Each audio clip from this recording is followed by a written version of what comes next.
Okay, so hi, Assalamualaikum. Alright, so welcome back to my YouTube channel. Alright, so before I start, jangan lupa for those yang masih lagi belum subscribe my YouTube channel, jangan lupa untuk subscribe, ting ting ting. And then jangan lupa untuk like, share to your friend dia punya link YouTube, okay? Dan untuk mendapatkan apa-apa update, I selalu update di Instagram I, Miss Nisa, MSNIESSA. Dan juga untuk mendapatkan tips seperti macam mana untuk menggunakan Excel, beberapa tips you boleh pergi kepada I punya TikTok, Nisa Rozwan. Okay. Dan juga untuk you nak tanya soalan, boleh je you boleh tanya dekat I punya Telegram. Alright. So if you are ready, so let's go to our next part, bahagian yang ke-22. Wow, banyak dah video I buat bahagian 22 dah. Okay. So, untuk bahagian yang ke-22 ni, I akan buat yang seterusnya adalah kerja khusus, yang mana selepas kita settle PKK, apa PKK, you akan buat pula berkaitan dengan pengiraan nisbah. Tapi yang ini I akan combine sekali dengan tafsiran nisbah. I akan buat sekali, senang. Alright. Okay, so untuk pengiraan nisbah dan tafsiran nisbah, dia minta you buat 3. Keberuntungan, kecairan, kecekapan. Kalau ikutkan information yang I dapat, tapi you kena confirm dengan cikgu sekolah you. Rasanya untuk salah satu ni, dia just minta 1 je. Contoh macam keberuntungan, kita ada 4 jenis nisbah. So, you bagi 1 cukup. Tapi ada juga, I dapat information, cikgu sekolah minta backup kan bagi extra 2. So, I akan ajar semua, tapi you akan tengoklah, you confirmkan dengan cikgu sekolah you berapa yang dia minta. Okay, so kita akan buat ketiga-tiga sekali dan termasuk dengan tafsiran. Okay, so untuk pengiraan nisbah dan juga tafsiran bagi analisis kewangan adalah silibus form 5 bagi bab 1.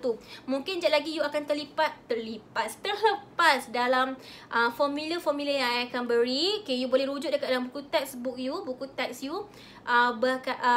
bahagian bab 1 untuk topik yang ni, untuk mendapatkan formula-formula dia. Okay, alright, so are you ready? So let's go with nisbah dan juga tafsiran bagi kerja khusus account tahun 2021. Okay, the first one, I pergi pada nisbah keberuntungan.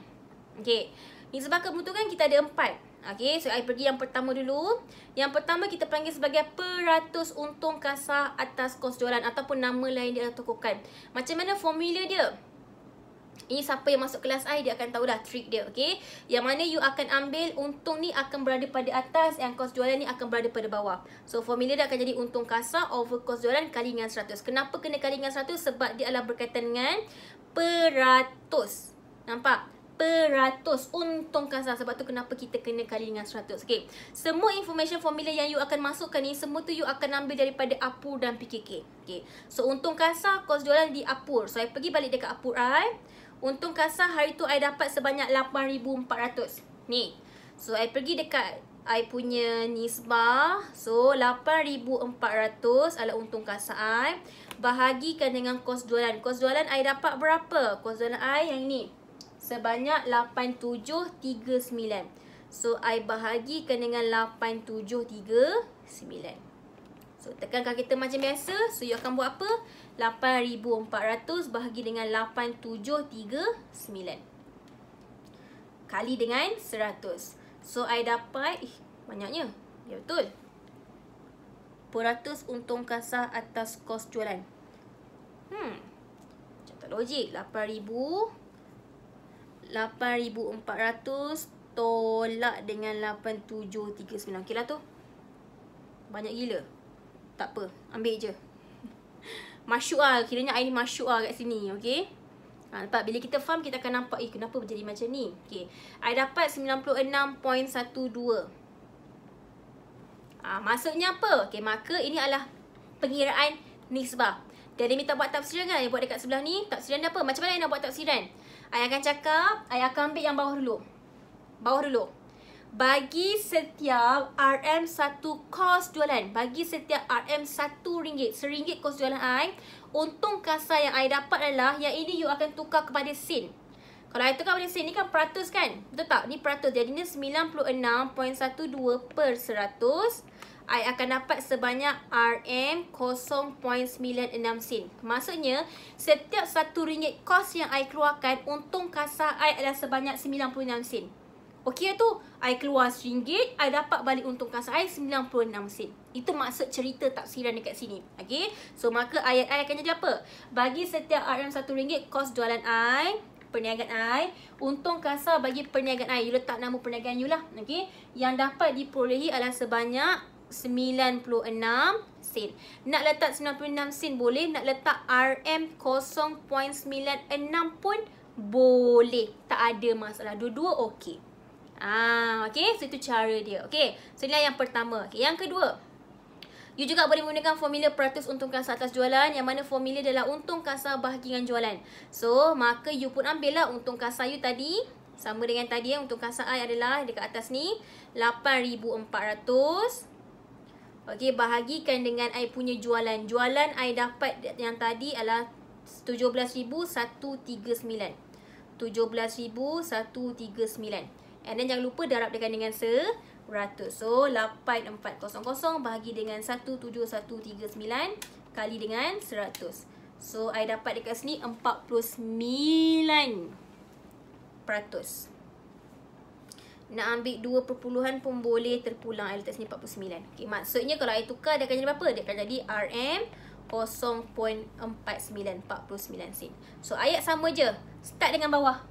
Setiap RM RM1 jualan, untung kasa yang diperolehi adalah RM 49 sen. So ini ayat dia. I ulang balik benda yang sama, I tukar sikit-sikit saja. Apa-apa pun bila buat ayat, you start dengan bawah. Setiap RM1 bla bla bla, dapatnya ni. Faham? So maksudnya bila I jual burger tu dengan harga RM1, I dapat untung kasa I adalah RM49. 49 sen. Itu maksud dia. Okay? And untuk lagi dua ni, cuba you try buat sendiri mana-mana yang nak ambil formula ni. Iaitu lagi satu 800 untung bersih atas jualan. So formula dia untung bersih per jualan kali 100. So, bila buat taksiran macam mana?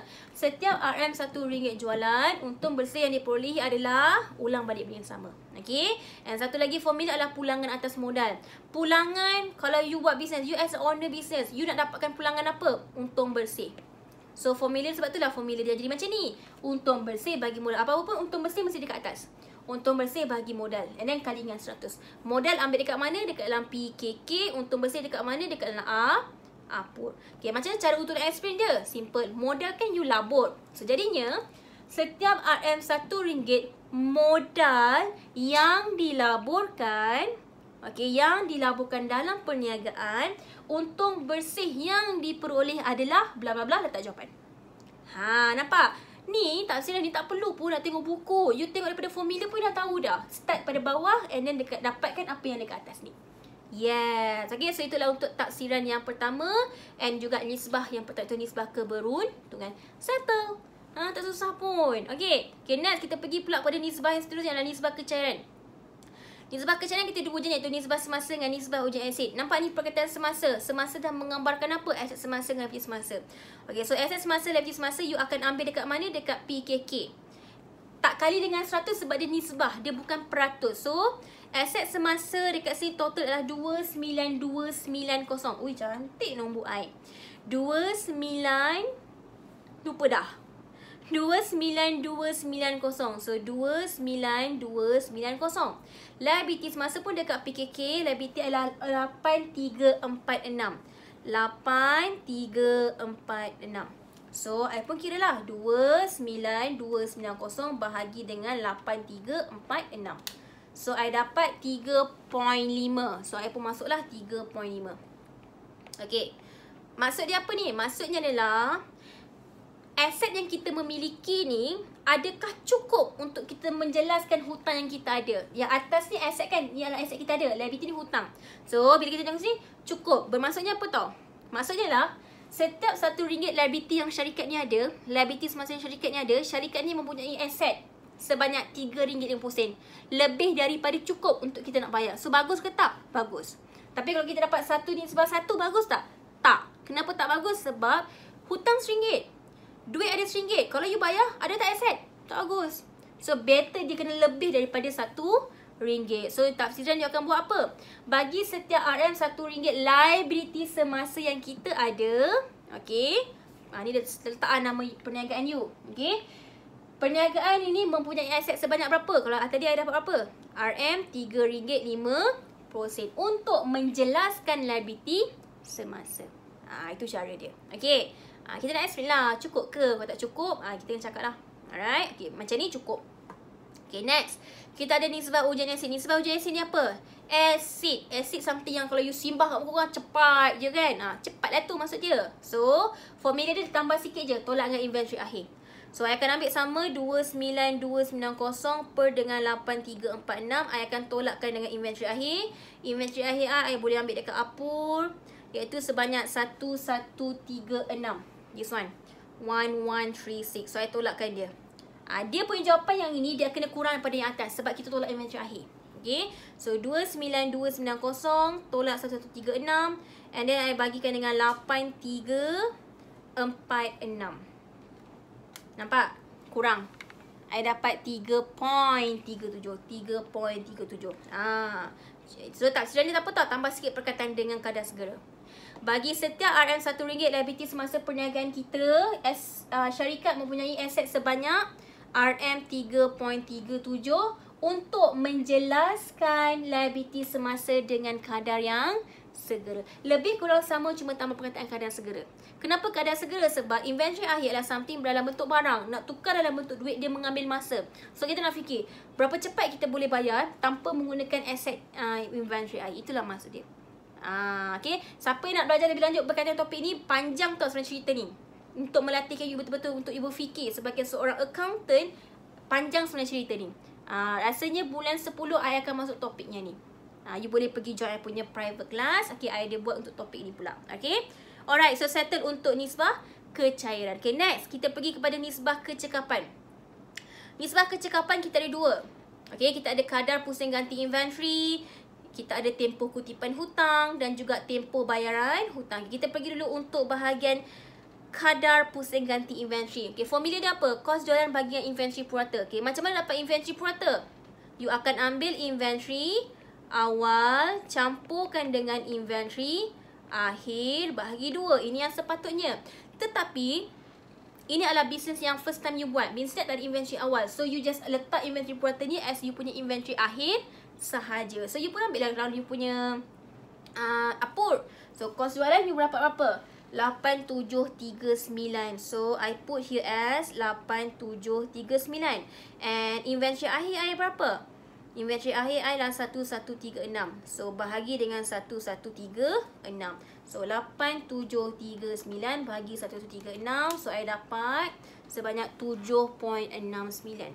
7.69 kali lah. Okay, maksudnya dalam tempoh 1 bulan I ada top up, I ada beli bahan mentah sebanyak 7 kali.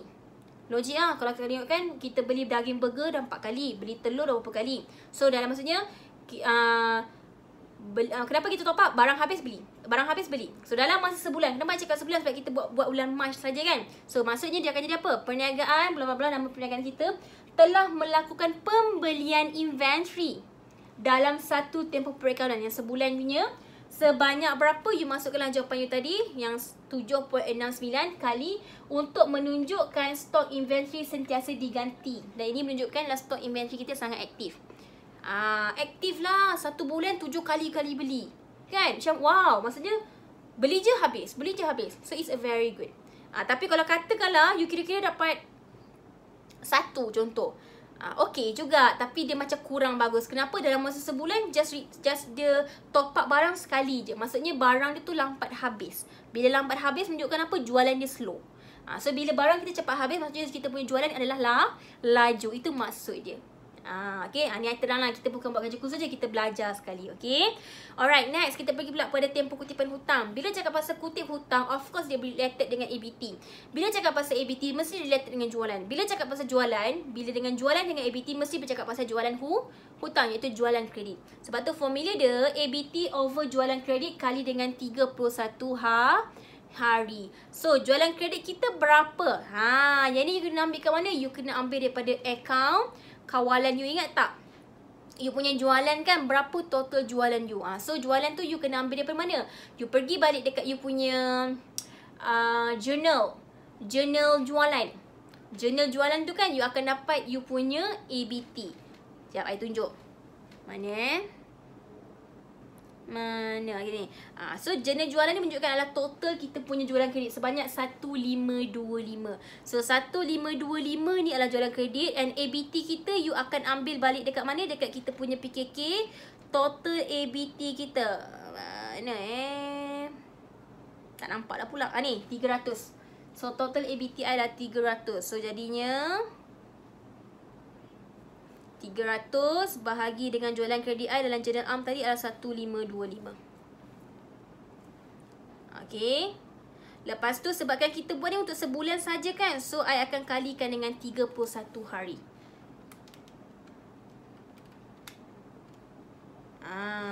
Okay.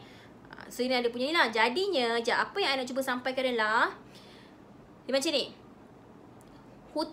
Orang hutang kita adalah sebanyak 1525. Tetapi amount ABT yang tinggal, berapa lagi baki hutang yang orang masih belum bayar? 300. So kita nak tengok berapa bagusnya syarikat kita ni kutip hutang daripada ABT ni. So bila you dapat jawapan, you akan letak sini masuk hari. Maksudnya dalam masa 31 hari, you boleh kutip dengan terlalu cepat. Dalam masa 1 hari dah boleh kutip, dalam masa 2 hari dah boleh kutip. So it's a good things lah. Okay. So bila dapat jawapan, you akan cakap kat sini. Perniagaan mengambil masa dapat jawapan hari untuk mengutip hutang daripada ABT. Okay. So untuk berkaitan dengan tempoh bayaran hutang pun, you akan repeat juga benda yang sama. Dia siap lah.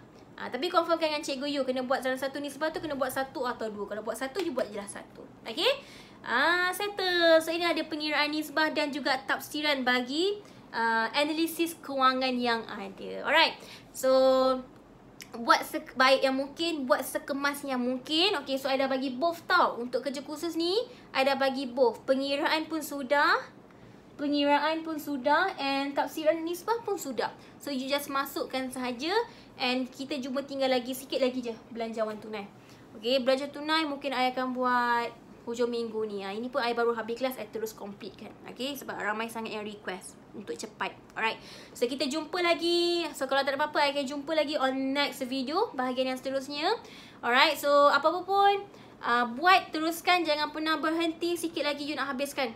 Lepas tu you dah boleh fokus dengan you punya trial dan juga SPMU. Okay. So kita jumpa lagi on next part untuk belanjawan tunai pula. Okay, Assalamualaikum and bye. Salam sejahtera. Kita jumpa lagi. Okay, so inilah poster private class I. Siapa-siapa nak join boleh WhatsApp. Thank you for watching. Jangan lupa untuk subscribe Miss punya YouTube channel, and then like, share and comment. Okay, bye.